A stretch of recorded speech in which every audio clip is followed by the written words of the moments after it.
Hello, I'm Tony Guida. This is My New York. My guest today is celebrating an anniversary, 20 years of broadcasting his popular Profiles program, Interviews with Celebrities. Mickey Burns has talked to them all. Mickey grew up in the South Beach projects, how he got from Staten Island to stardom. Next.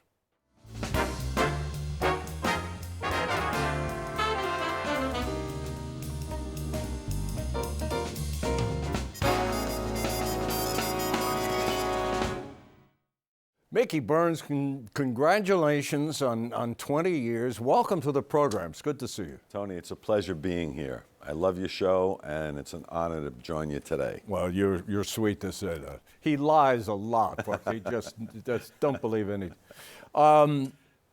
You've interviewed them all. I mean, if I started going through the names, you'll be here till Tuesday. Give me an anecdote that stands out in your mind from all those years. That's a good question to start off with, Tony. I've done over 600 episodes of Profiles. Yeah. But one that always stands out for me is when I had Eli Wallach on the show. Master actor from New York. Sure. And Brooklyn, I think. I think he was 94 at the time. Really? Sharp as a tack. And I remember the interview as being great. He talked about Marilyn Monroe and being in the Misfits and the good, the bad, and the ugly with Clint Eastwood.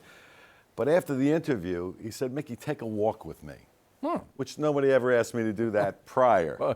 And I said, it'd be my honor, Mr. Wallach. You know, so we're walking up Broadway on a June afternoon, and I said, Mr. Wallach, where are we going? And he said, he had a bag, a plastic bag. He said, I have shoes, old shoes in the bag, and we're going to the cobbler to get them fixed. So really? I thought I'd be, and I thought I'd be funny, and I said, why don't you just go to Macy's and buy 4 or 5 new pair? And he grabbed me by the wrist and he stopped me in mid-stride, looked me straight in the eye, and he said, Mickey, I got to tell you, I grew up during the Depression. And he said, back then, we didn't buy new, we fixed old, and I've never been able to shake it. And I said, what a life lesson I just got from Eli Wallach on this beautiful day. But that stands out, I think, above all the others. Well, you and I guess, were lucky we didn't grow up during the Depression. But as I said before, you grew up in the projects in Staten Island. That must have been tough. What was life like there? Well, it was a tough neighborhood, mostly Italian Americans. It was after World War II. Our parents had come back. My father spent 5 years fighting in the Philippines. So when he came back, now he's 30 years old, no education, right? And housing was limited. So we ended up in the South Beach projects. And there were hundreds of kids in the same situation as we were. It wasn't that a bad place to grow up. One thing we all had in common was no one had any money. Yeah. My father eventually got a job as a city bus driver. That was gold, city job after the war. Sure. But I also realized, I mean, we didn't go on a vacation until I was out of college. Vacations, we just didn't do it. You know, today kids go to the Caribbean, they go to Mexico. Yeah. And I said recently, the closest I came to any of those vacation mega places was the world map on my bedroom wall. Were you thinking during those times when you were a kid and as you're growing up, I really got to get out of here. How am I going to get out of here? Yeah, that was on my mind all the time. How do I get out? How do I better myself, especially economically?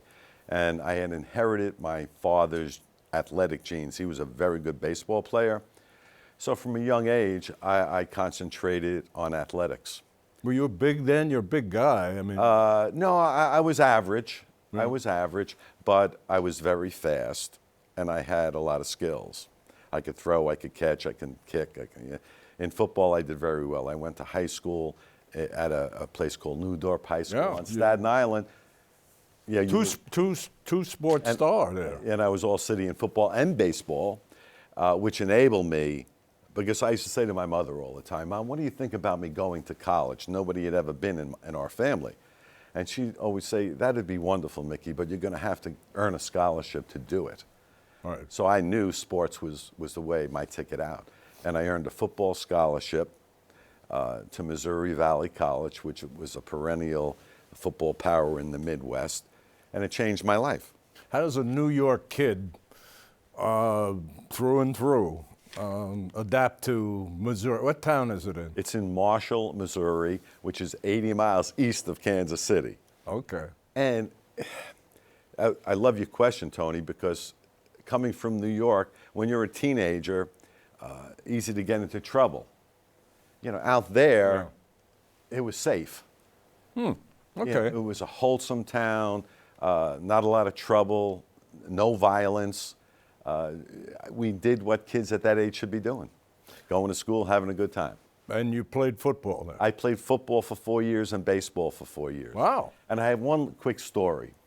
We got plenty of tape. Yeah, well, this is quick. This is going to be quick. As soon as I graduated, got my bachelor's, I immediately signed up for graduate school because it meant so much to my mother and my family. Yeah. I wanted to continue on. And before I left, the football coach came up and gave me a letter. And it had a red logo on the left-hand corner from Washington Redskins. Opened it up, and it was a letter from Vince Lombardi. Really? Inviting me to come to his camp. He had just got the job as GM and coach of the Washington Redskins. So now I had to make a decision. Do I go to camp at the Washington Reds or go to graduate school? And I thought about, and in those days, there was no money in football. You know, Joe Namath made $400,000, you know, but the average player was making $40,000, $50,000. So money wasn't a reason to become a pro player. It's because you love to play and you love the game. So I, at that time, felt, you know, I got through 4 years of high school, 4 years of college without any injuries, and education was so important. I wrote Mr. Lombardi a letter saying, thank you for the invite, but I'm going to continue my education. You could have been on that Super Bowl team. Yeah. What was it? The Super Bowl I. Well, he was at Green Bay at that time. Yeah. That was, now in '70, he moved from Green Bay to Washington, and he was just starting there. Yeah. I was going to ask you, did you have, you played both sports, you were good at both sports, did you have any other interests from the pros? I did. When I was out of high school, I was going to be drafted by the Cincinnati Reds as a center fielder, a hitter, you know. Oh. And I decided not to go to baseball, but to go to college. What'd you major in? I majored in education and communications. I always wanted to be Tony Guida. That's what I wanted to be. But it was BC, before cable. Yeah. And there were so few jobs. And I thought I'd be a sportscaster, and most of those jobs were being taken by ex-pro players. Mm. So I decided, I came back to New York, and I didn't want to start out in Sioux Falls, South Dakota, you know, and go that route, which you have to do. So I came back to New York, and I was a teacher and a coach, basketball coach for and a band leader. I had a band. You read the book. Yeah. Yeah. I'm surprised. Well, I was going to say I'm surprised I don't remember, but then I don't remember what I had for breakfast. You played at Dangerfield. I did. He didn't like to pay you, but it was a great place to play. Rodney was a little hard. He didn't want to pay. No, he didn't want to pay. He let you perform, they didn't want to pay. But he used to love to break in his new stuff there. And what they had was a comic, a musical act, comic, musical act. And I performed there for a number of years. I loved it. And I think I read that you were doing impressions of Tom Jones. Tom Jones. I just and I met that Tom is such a, well, I saw the picture. Yes, that was 1980. You actually look like his twin in that picture. You really do. I met him at Westbury. Well. And we hit it off right away. Nice guy, very shy until he gets on stage. Wow. You know, but he kept peeking out at the door, you know, where the people were filling up the seats. And I said, Tom, we were in there for about 20 minutes. And I said, what are you doing? Why do you keep peeking out there? He said, Mickey, there's going to come a day when those people are not going to want to sit in those seats and watch me. So I'm going to soak it in every day and do the best I can while they still want to come. And now he's like 83, and he still packs them in, so he was wrong. Well, nice guy. So you're doing band, you're doing coaching, you're singing, Yeah. wedding singer, you're even a wedding singer? What happened, we were at Dangerfields, and we were hoping to get a record contract, as all bands did. We had our own records, things like that. And one night after the show we put on, it was a show, a couple came up and said, "We love your band, would you do our wedding?" And of course, at the time, we're not a wedding band. We're going to be. We're going to have a record contract. We don't do weddings. We're going to be on. stars. And as I mentioned, Ronnie didn't pay anybody, right? So before I said, let me get back to you. And I told the band, I said, they want us to do, we're not a wedding band. The other guys in the band would say that. I said, well, before you say no, let me check some things out. And I found out they were making like $6,000, $7,000 a night doing weddings. What? Yes. You hire we had a in the 80s? We're talking. This is the 80s. Yeah. But that's a lot of money. That's a lot of. Back then, maybe 4,000. Maybe by 90, it was 7,000. That's a lot of money. You know, for these guys who are lucky to make. Making $50 from Rodney. If he paid you. If he paid you. Right. So we did the wedding. And they liked it because when we do the club dates, we'd get home 4 or 5 in the morning. A wedding is 7 to 11. You're home by 12:30, 1 o'clock. And you have money. Fabulous. So, to make a long story short, we hooked up with a bunch of agencies in New Jersey, Brooklyn, Staten Island, Manhattan. And one year we did 100 weddings. Wow. Yeah, we would do 5 in a weekend. Friday night, 2 on Saturday, 2 on Sunday. So it became a real business. What was the name of this? Mickey Burns Orchestra. What else, of course, Tony? The Mickey Burns Orchestra. Yes, I was the singer and the MC. You know, we should have. Why didn't we bring a piano here today? I could have sang Delilah. Delilah. I give you the whole words. But yeah, so that was it. Then, you know, I was at one point doing the broadcasting and the band. So I was doing both. Yeah, you were at Channel 5 and working on the news, in the news department. Yeah, I loved it. Some of those guys were friends of mutual friends of ours. Bill McCreary was my mentor, so to speak, in the business. He passed away about a year ago. Gentleman. Terrific guy. Terrific guy. Pioneer. Yes. In the business. Sure. John Rowland was another one. And Tommy McDonald, the sports guy. I remember the first day I was there, I was working as a sound man for the 10 o'clock news. And they said, okay, first day, go down to City Hall, cover the mayor press conference. After that, go to Yankee Stadium and get some bites with the players on the field. I said, this is me. You have arrived. I'm all in. You have arrived. Before we get to profiles, yes. Well, we should tell the folks where they can see profiles. Well, it's on the NYC Media Network, which is channel 25. Okay. And it goes out to a 50-mile radius of New York City. Okay. And it's on every Saturday night at 11 p.m., Sunday night at 7:30 p.m., and then it's also on Tuesday morning at 3 a.m. For the Night Owls. Okay. I want to get to your some of those interviews. A fabulous array of people, but it just occurred to me there's an anecdote I want to tell you that about, you know, you say very graciously, and you're lying, of course. You always wanted to be Tony Guida. Yeah. You know how when we were on television, we get recognized on the street. You know, back then I did anyway. Yeah. And one day I'm standing on a corner waiting for the light to change, and a guy comes up and goes, you're so he's going, and so I said, Tony Guida. Yeah. He said, no, you're not Tony Guida. I said, yeah, I'm Tony Guida. No, you're it keeps going like this. And finally I'm Tony Guida. I was going to pull out my wallet, and he said, no, you're Ralph Penza. So, I don't know. Be careful what you wish for. Yeah, but he recognized the face for sure. Yeah. It's been around a long time. So many people. Who do we want to talk? Who do you want to talk about first? Well, there's so many. I mean, you had mentioned Joan Rivers. Joan Rivers, sure. I love Joan. A lot of people didn't realize how smart she was. Oh, yeah. Brilliant. And she graduated #1 in her class. And she told me during the interview, she studied anthropology. Really?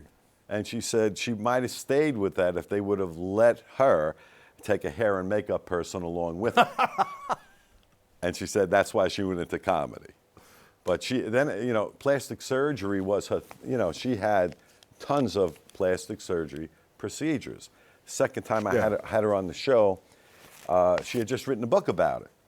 Uh-huh. And I said, if I ask her, will she really want to open up about it? So I started out by saying, Joan, now, plastic surgery, you've had your nose done, your lips done, your cheeks done. And she stopped me.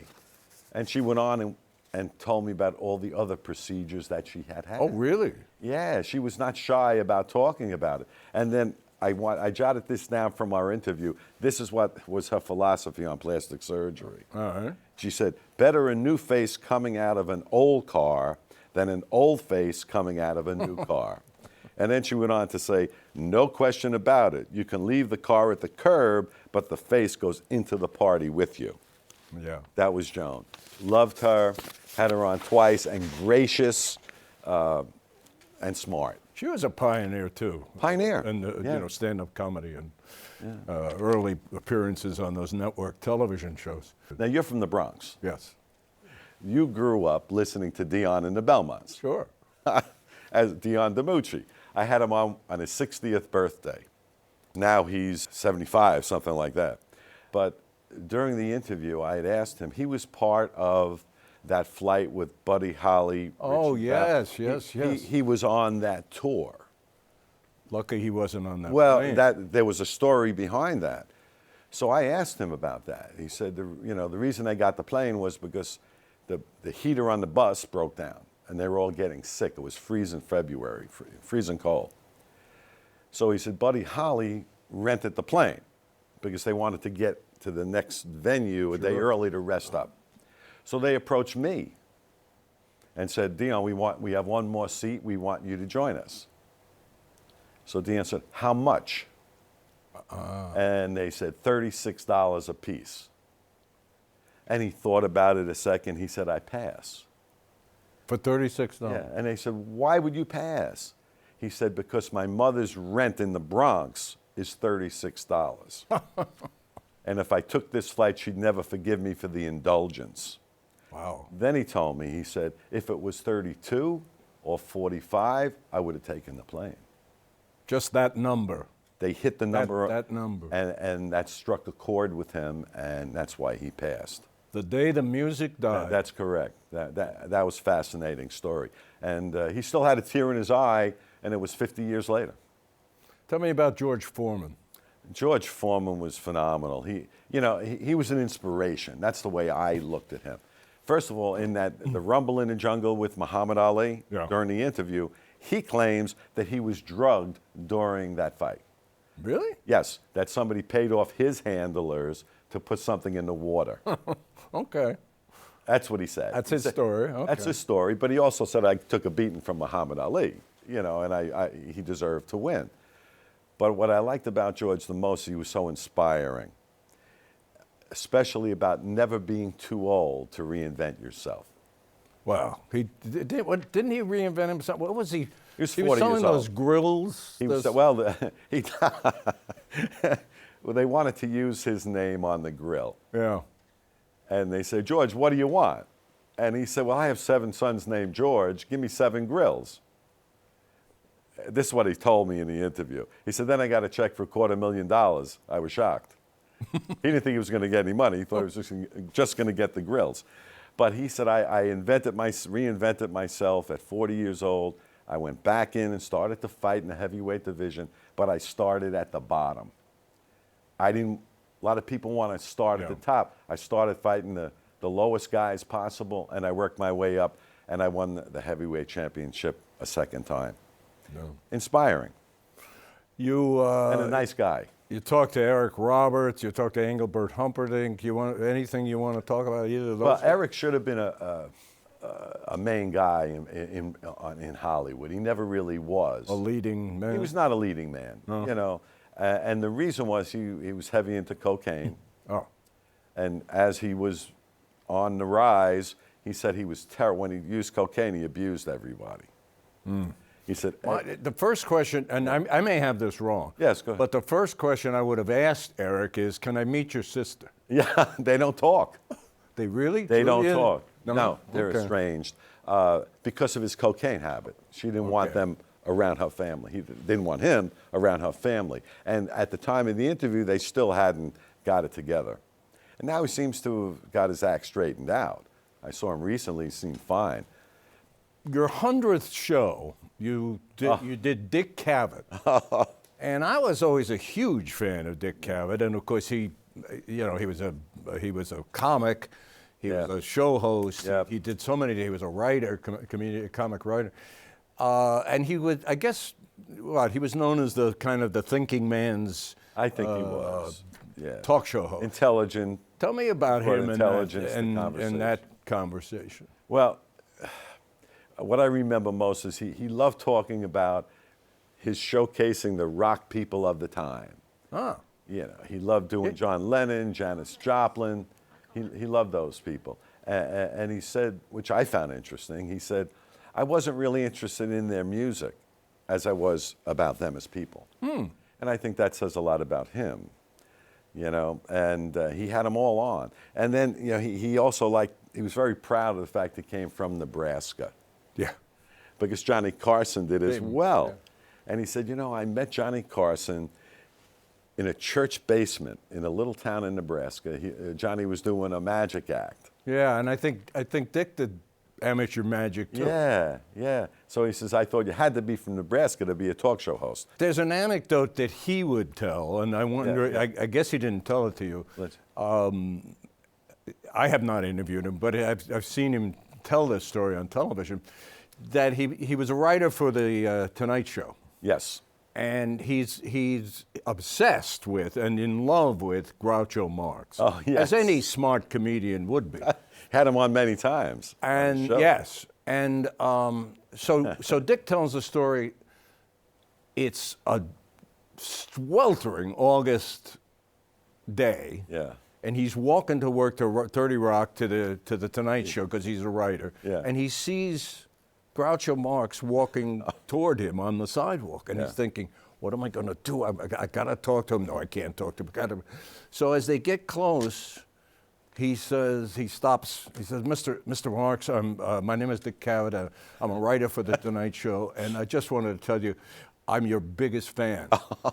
And Groucho says to him like this. Groucho says, on a day like this, I could use a big fan. He didn't tell me that one. I don't know if it's true. Yeah. But it's a great story. Right. And you know, just sitting across from him, I mean, anybody in the business who wouldn't want to aspire to be Dick Cavett or accomplish the things that he did. I don't think there's been another one like him since. No, I don't think so. Well, David Letterman in some ways. I like David very much. Yeah. David, there was an intellectual dimension to that show. Yes. But played soft. Yeah. You know, I can't let you go without noticing that your hometown, where you still live, by the way, you grew up, Staten Island. You became a star, you're still living on Staten Island, that your hometown, is a hot borough. Well, you got two guys who are stars on Saturday Night Live, Pete Davidson and Colin Jost. It wasn't always that way, Tony. No. I mean, what it really is, and Vinny, one of your producers, will certainly attest to this, it's known as the Forgotten Borough. Yes, we know. But no longer. No. We have Pete Davidson, we have Colin Jost, and what they had that great song with Mark Cohn. Yeah, Walking in Staten, which was a parody of his. And you had Mark on your show, didn't you? I had Mark on about 2 years ago, talking about that song before the parody. We should we're saying too fast here. Yes. There's a song called Walking in Memphis that Mark Cohn wrote. Put on my blue suede shoes and I boarded the plane. Touchdown in the land of the Delta Blues, in the middle of the pouring rain. And they changed. And they parodied Walking in Staten. Put on my bootleg Jordans and I boarded the train. Touchdown in the land of Colin Jost and the legendary Wu-Tang. Drive on by the garbage dump, so big you could see it from space. Yeah, we got like 80 bagel spots, and every block has a pizza place. And I'm walking in Staten. It's great. It is. Robert Lozier is in it. Yeah. Robert Lozier is also from Staten Island, went to my high school, and graduated from Wagner College. Method Man is in it. Method Man is in it. Wu-Tang Clan is the Park Hill Project. Yeah. So Staten Island is becoming famous, which it never was before. It's a remarkable thing that Saturday, one of the biggest shows on television. Yes. Two guys from Staten Island, one who describes himself as damaged of mind, humorously, and the other guy who went to Harvard. Right. Colin. Yes. Colin Jost. Yes. And they do pretty good with the ladies as well. Yes, they do. Why don't you tell the folks what you're... Colin Jost married one of the Scarlett Johansson. The dog. And Pete's been dating Kim Kardashian. It is so delightful to talk to you, and I wish you 20 more years of profiles. Thank you so much, Tony. And, just great success. You've had great success. Continue. Greatly appreciated, and continued success to you as well. Well, thank you, Mickey. And thank you, folks, for watching. We'll see you next week.